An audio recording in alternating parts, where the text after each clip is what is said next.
Hi friends, quantum కంప్యూటర్లు భవిష్యత్తులో computing ప్రపంచాన్ని మార్చేస్తాయని భావిస్తున్నారు. అయితే వాటి అభివృద్ధిలో ఒక ప్రధాన సవాలు అత్యంత తక్కువ ఉష్ణోగ్రతల్లో పనిచేసే నియంత్రణ వ్యవస్థలను రూపొందించడం.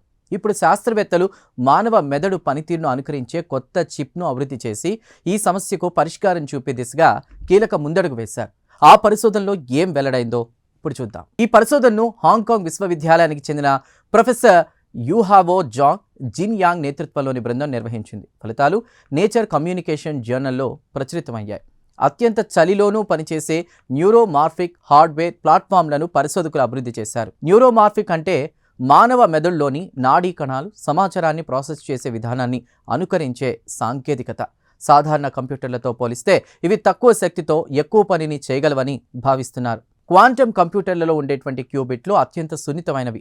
అవి సరిగా పనిచేయాలంటే 0 కెల్విన్కు చాలా దగ్గరగా ఉండేటువంటి ఉష్ణోగ్రతలు అవసరం. కానీ ప్రస్తుతం ఉపయోగిస్తున్న నియంత్రణ ఎలక్ట్రానిక్స్ ఎక్కువ వేడిని ఉత్పత్తి చేయడం వల్ల వాటిని క్యూబిట్లకు దూరంగా ఉంచాల్సి వస్తోంది.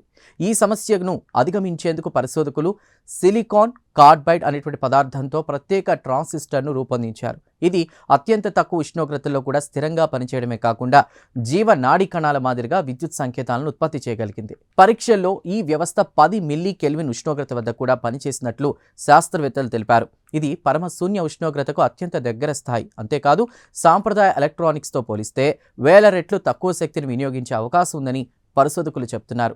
మరో ఆసక్తికర విషయం ఏంటంటే, ఈ కృత్రిమ నాడీ కణాలు ఒకదానితో మరొకటి అనుసంధానం చేసి పెద్ద నెట్వర్క్లుగా రూపొందించవచ్చని ఈ రీసెర్చ్ చూపించింది. దీంతో quantum error correction, real time quantum నియంత్రణ వంటి కీలక పనులు మరింత సమర్థవంతంగా నిర్వహించే అవకాశం ఉంది.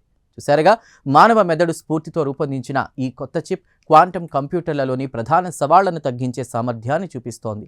భవిష్యత్తులో మరింత విశ్వసనీయమైన క్వాంటమ్ కంప్యూటర్లతో పాటు చంద్రుడు, అంతరిక్షంలోని అత్యంత చల్లని ప్రాంతాల్లో పనిచేసే ఎలక్ట్రానిక్ వ్యవస్థల అభివృద్ధికి ఇది ఉపయోగపడే అవకాశం ఉందని పరిశోధకులు భావిస్తున్నారు.